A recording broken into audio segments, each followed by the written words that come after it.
Well guys, आज की हमारी जो कहानी है वो बहुत ही दिलचस्प होने वाली है, क्योंकि इसमें दुनिया के सारे लोग खुदकुशी कर रहे थे। आखिर पूरी दुनिया में लोग ऐसा क्यों कर रहे थे, ये जानने के लिए आप इस वीडियो के एंड तक बने रहे। कहानी की शुरुआत में हम सेबेस्टियन नाम के एक हाइड्रो पावर प्लांट इंजीनियर को देखते हैं। वो अपनी बेटी एना की आंखों पर पट्टी बांधकर उसे एक स्केटिंग रिंक में लेकर जाता है और उसे स्केटिंग शूज देता है। एना को स्केटिंग का बहुत शौक था, लेकिन महीनों से उसने स्केटिंग नहीं की थी, इसीलिए आज वो बहुत खुश होती है। सेबेस्टियन और एना दोनों स्केटिंग करते हुए खूब एंजॉय कर रहे थे, लेकिन तभी एकदम से उन्हें किसी चीज की आवाज सुनाई देती है, जिसे सुनते ही वो दोनों अलर्ट हो जाते हैं और धीरे धीरे उस जगह से बाहर निकलने लगते हैं। लेकिन तभी कुछ अंधे लोग सेबेस्टियन को पकड़कर उसे मारने लगते हैं। ये अंधे तो जरूर थे, लेकिन ये अपने सिक्स्थ सेंस से सेबेस्टियन का पता आसानी से लगा सकते थे। वो सेबेस्टियन को बहुत मारते हैं और फिर उससे उसका सारा खाना छीन कर वहाँ से भाग जाते हैं। लेकिन ये लोग एना को सेंस नहीं कर पाते, इसीलिए वो उसे कोई नुकसान भी नहीं पहुँचाते। जिसके बाद सेबेस्टियन वहाँ से बाहर जाने लगता है, लेकिन बाहर जाने से पहले सेबेस्टियन अपने आंखों पर एक ब्लैकआउट गॉगल्स को लगाता है, जिससे वो बाहर के दुनिया में किसी भी चीज को देख नहीं सकता।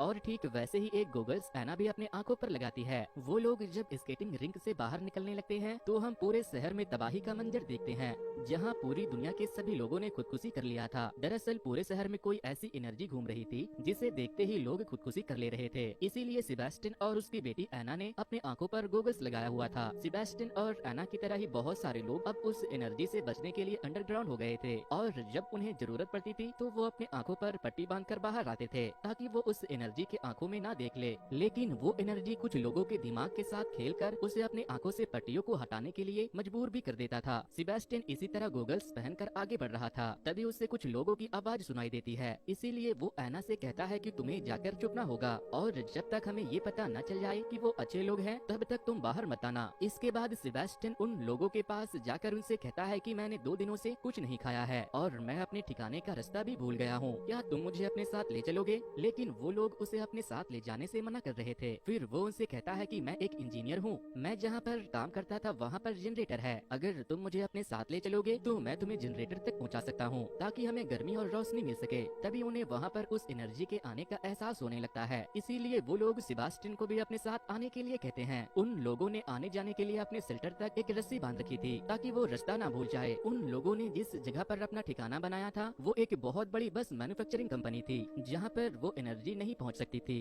खैर वो लोग सेबेस्टियन को वहाँ मौजूद एक डॉक्टर के पास लेकर जाते हैं, क्योंकि स्केटिंग रिंक में उन अंधे लोगों से मार खाने के बाद सेबेस्टियन इंजर्ड हो गया था। डॉक्टर लिली सेबेस्टियन के आंखों पर टाके लगाती है। वो सेबेस्टियन का इलाज करने के बाद उसे खाना भी देती है। तभी सेबेस्टियन की नजर वहाँ मौजूद एक आदमी पर पड़ती है, जिसने अपने आप को उससे बचाने के लिए अंधा कर लिया था। हालांकि उसके पूरे परिवार ने भी उस एनर्जी को देखने के बाद खुदकुशी कर ली थी, जिसे याद करके वो बहुत दुखी होता है और अपने जिंदा होने पर अफसोस भी करता है। वो अंधा आदमी सेबेस्टियन को बताता है कि उन जीवों से भी बदतर कुछ ऐसे लोग हैं जो बिना पट्टी के घूमते हैं और उन जीवों का साथ देते हैं, ताकि लोग उस जीव को देखकर खुद को नुकसान पहुंचाए। फिर जब रात होती है तो वहाँ मौजूद सारे लोग एक बस में जाकर सो जाते हैं, लेकिन जब सुबह होने वाली थी तो सेबेस्टियन बस में मौजूद सारे लोगों को बस के पीछे बंद करके बस को चालू कर देता है। वो उन्हें अपने साथ उस जगह से बाहर ले जाने का सोचता है, लेकिन इसी बीच लिली उठ जाती है और सेबेस्टियन से पूछने लगती है कि वो ये क्या कर रहा है। लिली सारे लोगों को उठा देती है, जिसके बाद सारे लोग बस के केबिन के दरवाजे को तोड़कर सेबेस्टियन को ऐसा करने से रोकने की कोशिश करते हैं, लेकिन सेबेस्टियन उस जगह की दीवार तोड़कर बस को बाहर ले आता है और बाहर आते ही उस बस का एक्सीडेंट हो जाता है। खैर सारे लोग इस एक्सीडेंट में जिंदा बच जाते हैं, लेकिन तभी वहाँ पर वो एनर्जी पहुँच जाती है, जिसे देखने के बाद सबसे पहले वो आदमी खुद की जान ले लेता है, जिसने सेबेस्टियन को अपने साथ अपने ठिकाने पर ले गया था। जब वो आदमी मरता है तो उसके अंदर से एक एनर्जी निकलती है, लेकिन डॉक्टर लिली खुद को बचाने के लिए अपनी आंखों को बंद कर लेती है, जिसके बाद सेबेस्टियन जबरदस्ती उसकी आंखों को खोलकर उसे उस एनर्जी को दिखाता है, और उससे देखने के बाद वो डॉक्टर भी खुदकुशी कर लेती है। इसी तरह सारे लोग मारे जाते हैं, मगर वो अंधा आदमी जिंदा बच जाता है, जो कि उस एनर्जी को देख नहीं सकता था। जब सारे लोग मर जाते हैं तो एना सेबेस्टियन के पास आती है और कहती है कि पापा आप तो मसीहा हो, आपने उन्हें बचा लिया। इन लोगों की आत्माएं अब एक बहुत ही खूबसूरत जगह पर पहुंच गई है, जहां अब वो अपने पूरे परिवार के साथ बहुत खुश रहेंगे। जिस पर सेबेस्टियन एना से पूछता है कि मैं उस जगह पर कब जाऊंगा, तो वो कहती है कि बहुत जल्द, लेकिन इससे पहले हमें बाकी बचे लोगों को वहाँ भेजना होगा। अब हमें 9 महीने पहले पहले का समय दिखाया जाता है, जब सेबास्टियन अपने एक साइट पर काम करवा रहा था।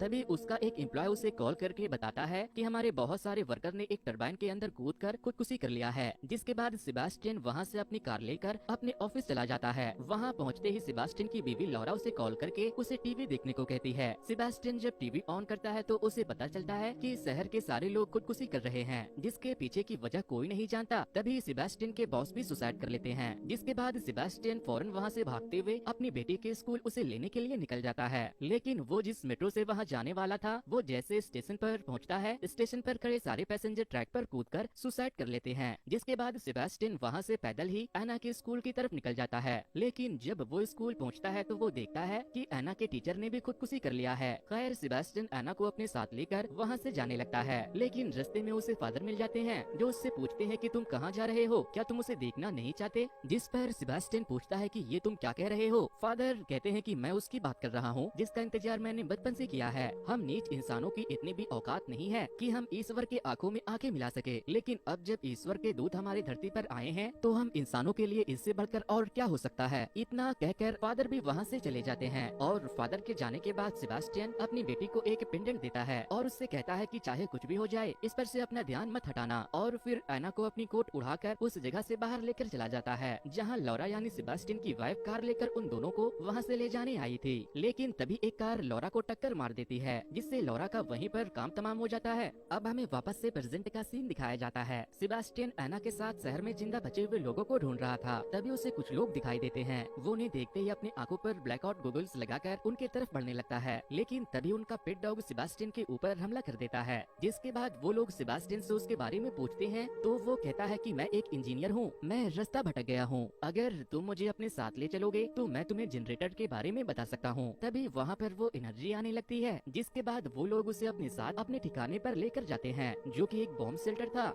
जहाँ पर वो एनर्जी नहीं पहुँच सकती थी। सेबास्टियन वहाँ पर एक बच्ची को देखता है जिसका नाम सोफिया था, जो कि एक जर्मन लड़की थी। डॉक्टर क्लैरी जो कि इस शेल्टर में रह रही थी, वो एक स्टोर से सोफिया के लिए चॉकलेट लूट कर लाई थी। वहीं राफा सेबास्टियन को शहर का मैप दिखाकर उससे पूछता है कि जनरेटर कहाँ है, जिस पर सेबास्टियन कहता है कि वहाँ कोई जनरेटर नहीं है, मैंने तो बस तुम लोगों के साथ यहाँ आने के लिए झूठ बोला था क्योंकि मैं अकेला था। ये सुनते ही राफा उसे मारने लगता है, लेकिन तभी क्लैरी वहाँ आकर उसे छोड़ने को कहती है, लेकिन राफा नहीं सुनता। जिसके बाद सोफिया राफा को रोकने की कोशिश करती है, जिस पर राफा कहता है कि तुम क्या कह रही हो, मुझे कुछ भी समझ नहीं आ रहा। राफा को जर्मनी समझ नहीं आती थी, लेकिन सेबास्टियन को आती थी, इसीलिए वो उससे कहता है कि वो कह रही है कि तुम मुझे मत मारो। जिसके बाद क्लेरी सेबास्टियन से कहती है कि अगर तुम जर्मन जानते हो तो इससे पूछो कि इसकी फैमिली कहाँ है। सेबास्टियन उससे उसके परिवार के बारे में पूछता है तो वो बताती है कि मैं और मेरी मॉम छुट्टियां मनाने क्रूज शिप पर जाने वाले थे, लेकिन तभी भगदड़ मच गई। फिर मैंने बहुत सारे लोगों को पानी में कूदते हुए देखा। जिसके बाद मेरी मॉम मुझे लेकर एक वैन में आ गई और फिर मॉम ने उस वैन के शीशों को चारों तरफ से कवर कर दिया और फिर रेडियो ऑन किया, जहाँ पर किसी न्यूज एंकर ने खुद को जिंदा रखने के लिए एक सेफ जगह पर आने को कहा, जो कि पहाड़ों पर थी। क्लेरी पूछती है कि वो कौन सा पहाड़ है। जिसके बाद सोफिया दीवार पर एक पहाड़ के ऊपर एक किले के ड्राइंग को बनाती है।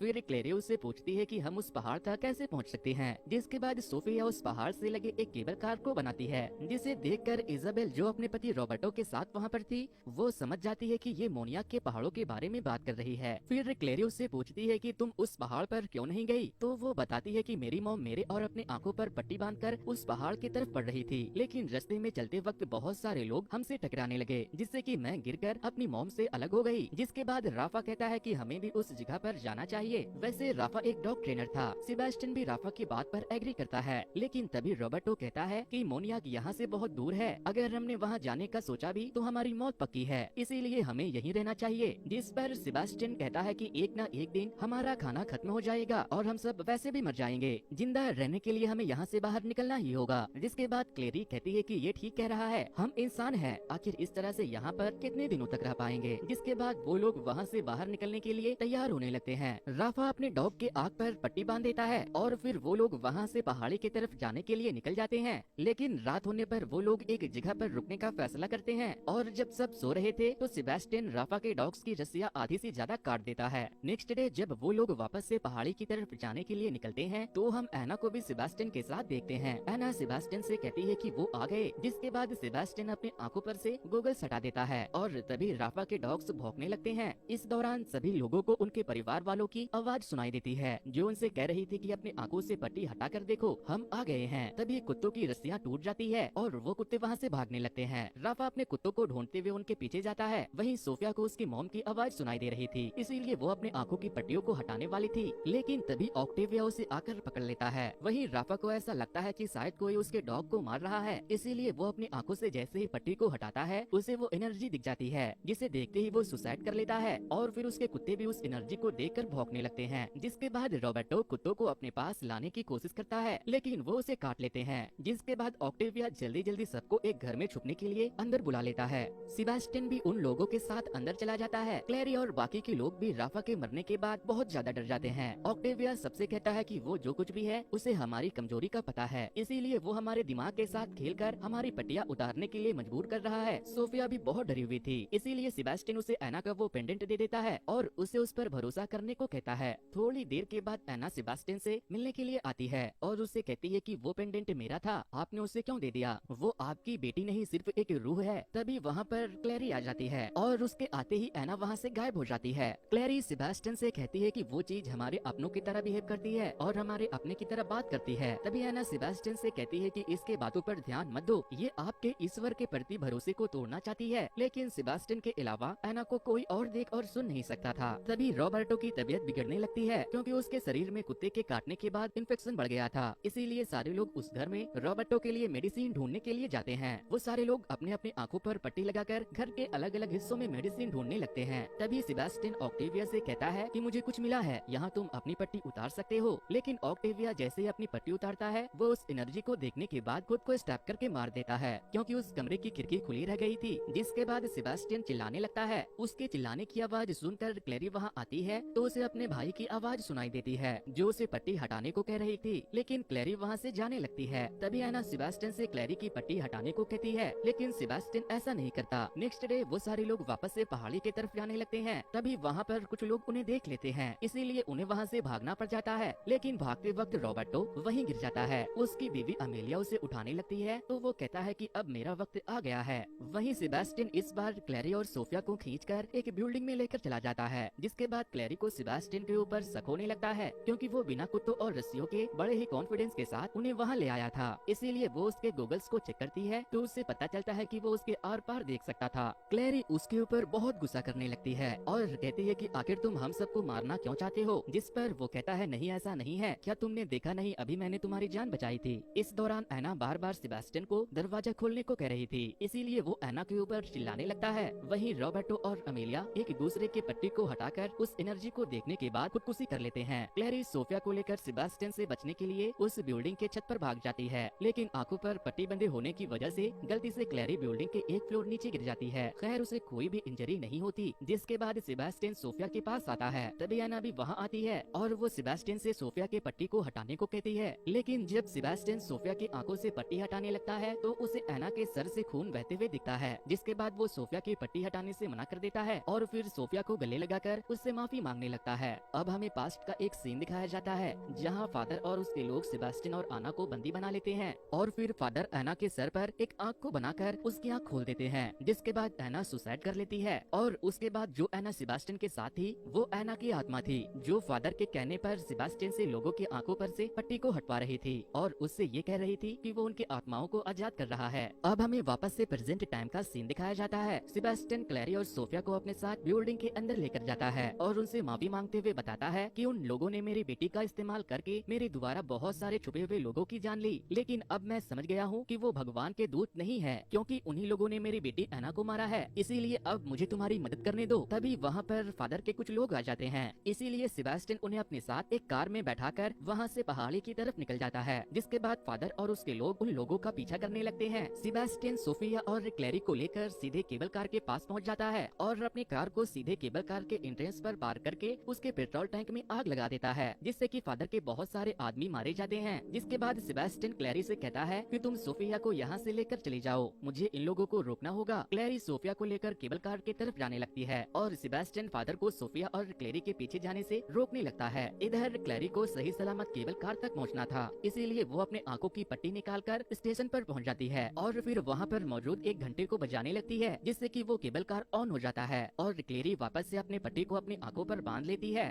फादर कहते हैं कि मुझे जाने दो, मैं ईश्वर का गुलाम हूँ, लेकिन सेबास्टियन उन्हें रोकने के लिए एक आयरन रड उठा लेता है। लेकिन तभी एना सेबास्टियन के सामने आ जाती है और क्लेरी को रोकने के लिए कहने लगती है, लेकिन तभी सेबास्टियन उस रॉड को एना के आर पार कर देता है, जिससे एना अपने असली रूप में आ जाती है, जो कि कोई और नहीं बल्कि फादर थे। मगर फादर सेबास्टियन को भी नहीं छोड़ते और वो उसके भी पेट में रॉड घुसा देते हैं और इसी तरह वो दोनों एक दूसरे को खत्म कर देते हैं। लेकिन इधर क्लेरी केबल कार के डोर ओपन होने की साउंड को सुनकर सोफिया के साथ उसमें कूद जाती है। वो दोनों उस कार की मदद से पहाड़ पर पहुंच जाते हैं, जहां पहुंचते ही कुछ सोल्जर उसे पकड़कर इंक्वायरी के लिए ले जाते हैं। उस जगह पर हम देख पाते हैं कि इंसानों ने उस एनर्जी से बचने के लिए एक अलग ही दुनिया बसा रखी है। वहाँ पर सोफिया को उसकी माँ भी मिल जाती है, जो अभी भी जिंदा थी और वहाँ पर काम कर रही थी। वो अपने बेटे को देखते ही उसे गले से लगा लेती है। वहीं कुछ साइंटिस्ट क्लेरी का ब्लड सैंपल लेते हैं और उससे पूछताछ करते हैं कि वो वहाँ तक कैसे पहुँच गई। तो वो बताती है कि मुझे यहाँ तक पहुँचाने में किसी ने मेरी मदद की, जो उनमें से ही एक थे। और इसी के साथ ये कहानी यहीं पर